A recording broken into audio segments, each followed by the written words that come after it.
Dead bird. Back!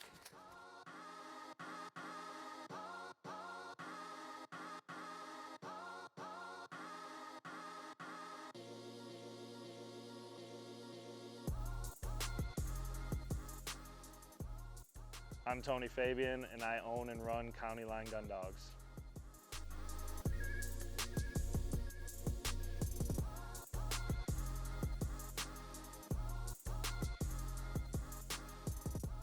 Yeah, I guess I just started off liking dogs, and then kind of progressed into more. Got me into duck hunting, you know. I never even duck hunted before I had a dog. So I started my first interest in dogs when I was a kid, obviously, and then when my parents were like, no, we're not gonna get you a dog, you're not gonna take care of it, like the typical kid story. I finally begged them enough times, and we seen this ad at the Gander Mountain where it was like hunting dogs for sale. So we went and looked at these puppies, and of course, lo and behold, we came home with one. You can't just like go look at them, right? I didn't know anything about duck hunting, didn't know anything about training a dog, but just started from there.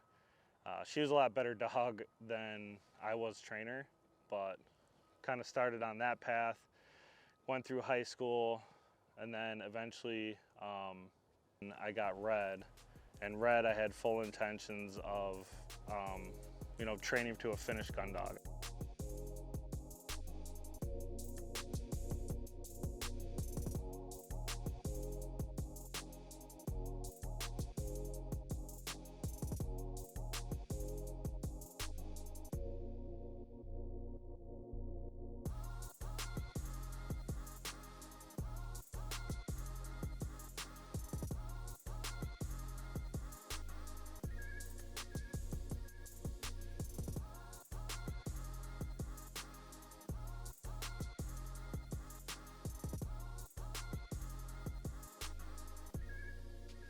So I got Red, started training her, and then started training for the hunt test game.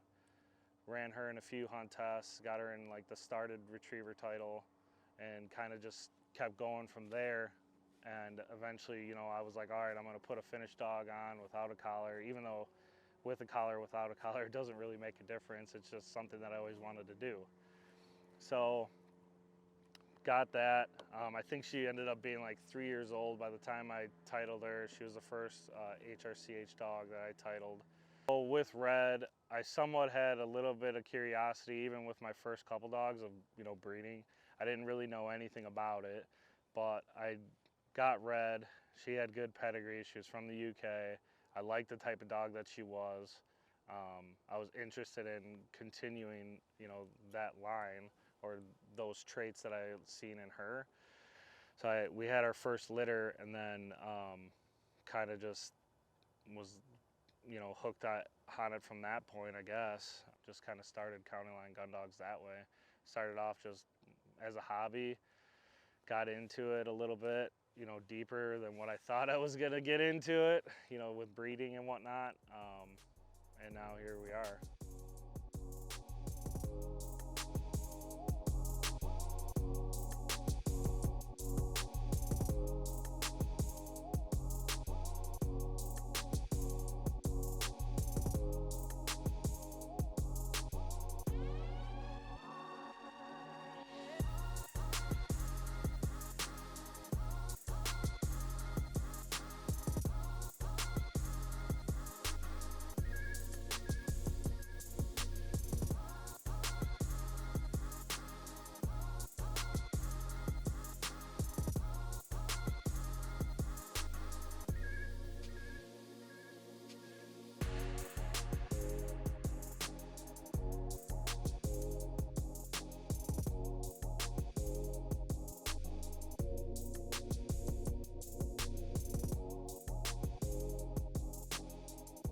Throughout my year, I've been training dogs since I was a kid. I've gone through the real cheap plastic bumpers. I've gone through the duck-like ones. They're foam, I believe it is. The dogs eventually at some point tear it up, or it hits the ground and it rips, stuff like that. Or you're throwing the cheap plastic ones out, in the snow, and sure enough, one will break or crack on you because it's too cold. That's typically why I tend to use, you know, the canvas type bumpers. You know, here, like this puppy one, it's nice, durable. It doesn't break. You know, when you throw it in the wintertime, it's real soft. The dogs will enjoy it. It always seems, I still keep a mix of bumpers just so I can keep my dogs picking up various different stuff.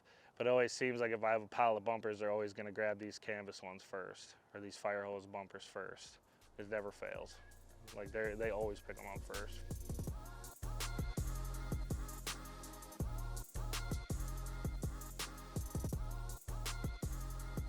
Handmade in the USA, right?